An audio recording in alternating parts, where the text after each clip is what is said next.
देखिए, WHO एक बहुत ही बड़ा फैसला लेने वाला है। हालांकि इसके बारे में कई बार इस चैनल के माध्यम से आपको बताया भी है कि ये डिजिटल हेल्थ आईडी पूरे विश्व भर में लाएंगे और डिजिटल हेल्थ आईडी के नाम पर या उसकी आईडी आने के बाद किस तरह से कंट्रोल करने का पूरे विश्व भर को उन षड्यंत्रकारियों का प्लान चल रहा है, इसके बारे में भी बहुत बार इस चैनल के माध्यम से हमने बताया है। तो अभी हाल ही में आप ये खबर देख सकते हैं, WHO चाहता है कि जो जैसे अभी इस समय EU यानी यूरोपियन यूनियन में एक कोविड पास होता है, उसी की तर्ज पर एक ऐसा ग्लोबल हेल्थ सर्टिफिकेट हो जिस पास या जिस सर्टिफिकेट की मदद से मरीजों को, जो भी मतलब व्यक्ति हैं, सिटीजन्स हैं पूरे वर्ल्ड वाइड,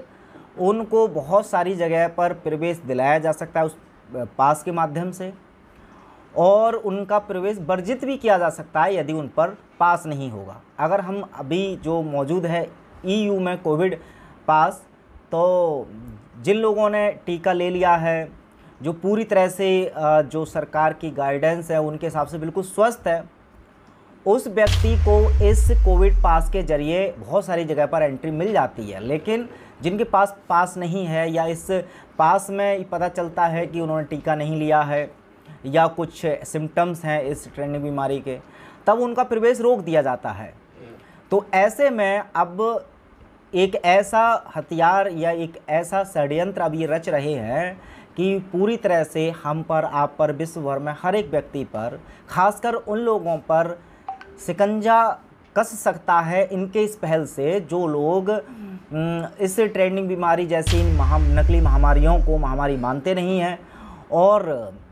ये जो टीका है ये नहीं लेना चाहते हैं। जिन्होंने नहीं लिया है वो भविष्य में भी नहीं लेना चाहते हैं। तो अभी तक तो चूँकि ये सारी चीज़ें अभी नहीं आ पाई हैं, तो भारत में तो खासकर अब वर्तमान के समय की बात करें तो बिना टीका जिन्होंने नहीं लिया है उन पर कोई भी रिस्ट्रिक्शंस किसी भी तरह की नहीं है। हालांकि पिछले दिनों में फोर्सफुली बहुत सारी जगह पर प्रतिबंध लगाया गया था उन लोगों के लिए जिन्होंने टीका नहीं लिया है, चाहे वो राशन को देना बंद कर दिया हो, ट्रेन में हो। हालांकि जो क्रांतिकारियों ने इसके खिलाफ जब आवाज़ उठाई तो उनको ये फैसला वापस लेना पड़ गया। लेकिन अब ये खेल जब WHO खेलेगा तो वो एक ऐसा खेल होगा जैसे उन्होंने तालाबंदी का खेल खेला, तो चाहे हजारों करोड़ों लोगों ने उसका विरोध किया, लेकिन केवल एक देश में नहीं, पूरे विश्व भर में जितने भी लोग इस संगठन से जुड़े हुए हैं WHO से, उन सबको ये फैसला मानना ही पड़ा। तो ऐसे में अब चूंकि अगर ये कोविड पास जैसे किसी हेल्थ आईडी की बात कर रहे हैं WHO, तो इससे छुटकारा पाना असंभव सा हो जाएगा। और आप सोच रहे हैं कि भी ऐसा बहुत सारे हमारे देश की और सरकार तब तक हो सकता है जागृत हो जाए या जाग जाए, या भाई WHO हमारे देश में क्या करेगा। तो आपको बता देते हैं कि केवल भारत में ही नहीं, अब जो नई ट्रीटी है WHO की, जिसके बारे में आप सब लोग जान चुके हैं, मैं उसके बारे में ज़्यादा डिटेल में नहीं जाना चाहता। अब चूँकि वो जब साइन जितने भी देश कर देंगे, और मोस्टली ज़्यादातर सभी देश कर ही देंगे, तब अगर बाद में सरकार की आंखें खुल भी गईं, अगर सरकार जनता के पक्ष में आ भी जाती है कि ठीक है हमारे देश की जो जनता है वो बहुत ज़्यादा इसके विरोध में है,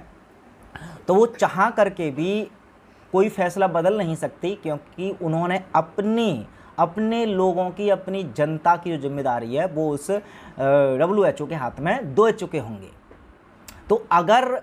एक जो कारगर काम है करने का कि जनता को या सरकार को जगाने का, तो वो इस WHO की ट्रीटी लागू होने से पहले है कि इसका विरोध किया जाए, ताकि ना कि सिर्फ भारत में, बहुत सारे देश इसको नकार दें और एटलीस्ट भारत इस पर साइन ना करे, जिससे इन नियमों से वो अलग रहे।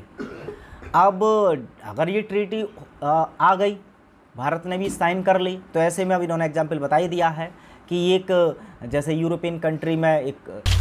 पास है। अब पास का मतलब तो आप जानते ही है ना, कोई एक ऐसा सर्टिफिकेट जिसके माध्यम से आपको एक सेपरेट किया जाएगा बाकी के अन्य लोगों से, और आपको बहुत सारी जगह पर अलग अलग सुविधाएं दी जाएंगी, और अगर वो सर्टिफिकेट नहीं होगा तो आपको सुविधाएं नहीं दी जाएंगी। शुरुआत में हालांकि ये अभी भी कह रहे हैं, बाद में भी ये कहेंगे कि ये मैंडेटरी नहीं है, ये ऐच्छिक है। जिन लोगों को वो हेल्थ आईडी बनानी है वो बनाइए, वरना मत बनाइए। और ये इसलिए कहते हैं क्योंकि संविधान इसकी इजाज़त देता ही नहीं है। संविधान कहता ही है कि किसी को भी आप इस तरह की कोई प्रतिबंधित नहीं कर सकते, किसी भी इंसान को आज़ादी हमारे संविधान ने दी है। लेकिन अब ये कि जिस तरह से हमने इस तालाबंदी के दौरान ये जो वैक्सीनेशन चला था पूरे 2 साल